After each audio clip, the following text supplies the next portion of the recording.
Hello, this is John Locke, and today I'm coming at you with something a little bit different. I'm not too much into the business advice for web design people type of track, but this is touching on something that I talked about a few years ago called There Are No Clients from Hell, and I wanted to revisit it. Now, there's no one incident or one source of inspiration for this video today. It's a lot of little things that I've been observing for a few months and just taking some inspiration from some other people that have touched on this recently.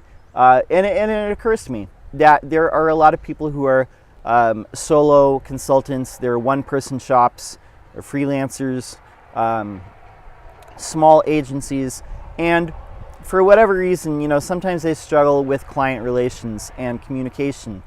And what will happen is they will go into Slack channels or on Facebook groups or on Reddit boards or on Twitter or whatever it is, and they will complain about their clients to other web design, web marketing, web development colleagues, guys and gals. This is not the way to do things. If you are unhappy with somebody, if you're unhappy with a client, that is on no one but you.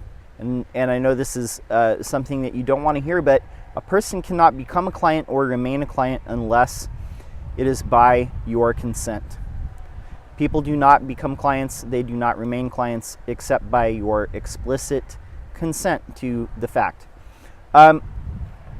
So here's my advice. I'm not going to make it super long here, but basically, if you have an issue with a client, the place to vent is not in some private chat room or in a private Facebook group or whatever.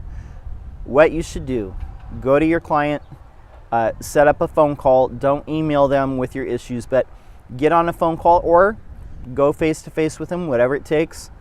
But you want them to hear in your voice that you're not just complaining, because emotion does tend to come through weird on email. So make it a phone call or a face-to-face conversation, but hash out your problems, solve your problems, and come to an agreement that you both can live with. And if you cannot do that, then drop them as a client. It's really that simple. Drop them as a client if they're making you unhappy. If someone is a continuous problem, then you need to get rid of them if you cannot come to an agreement. But most people will try and come to some sort of an agreement with you. Now, there are a lot of times where you outgrow clients. Maybe your operation goes from being a one-person shop to a multi-person shop, and maybe you just can't meet the expectations that they had, and maybe still have. Maybe they expect you to remain a one-person shop, and it's just you can't service them at the same level anymore. Whatever it is, you got to hash it out with them and talk face to face and give them a chance to make it right. But in the end, it's your call whether they remain a client or not. So don't look at anyone else. Don't complain about them. It's on you. You're the one in control.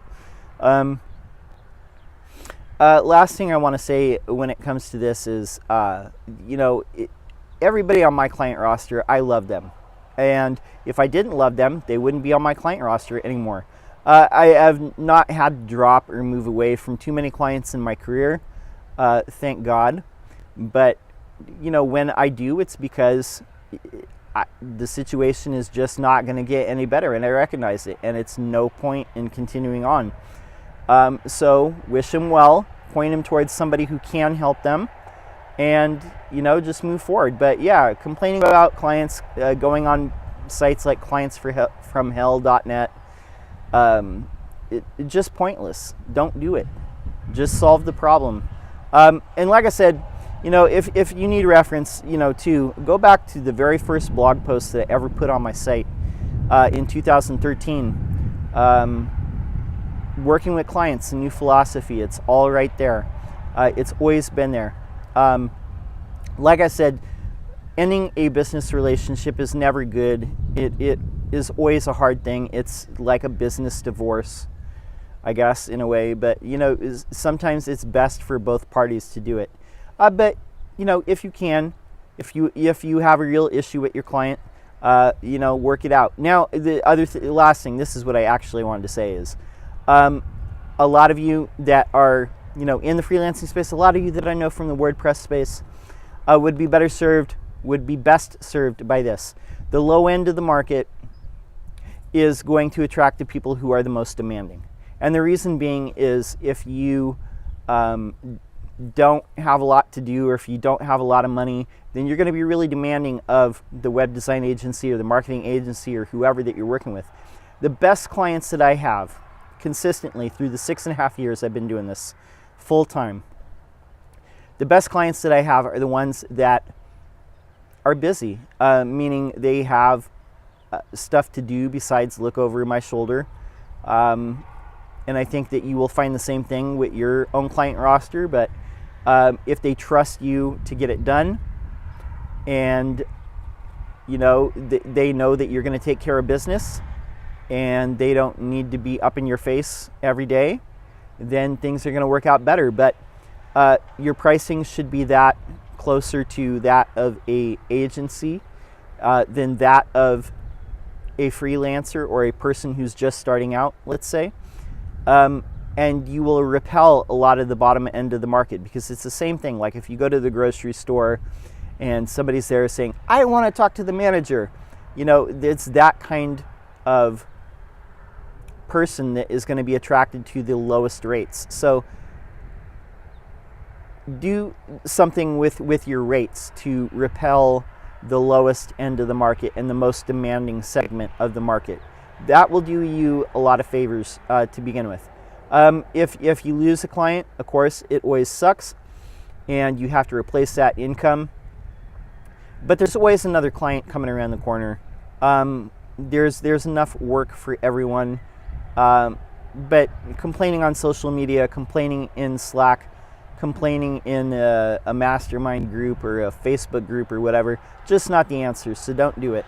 And I'm going to link below, like this old article, There Are No Clients from Hell.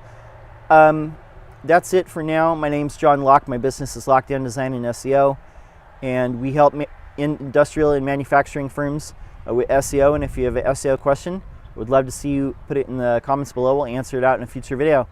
That's it for now. Until next time, peace.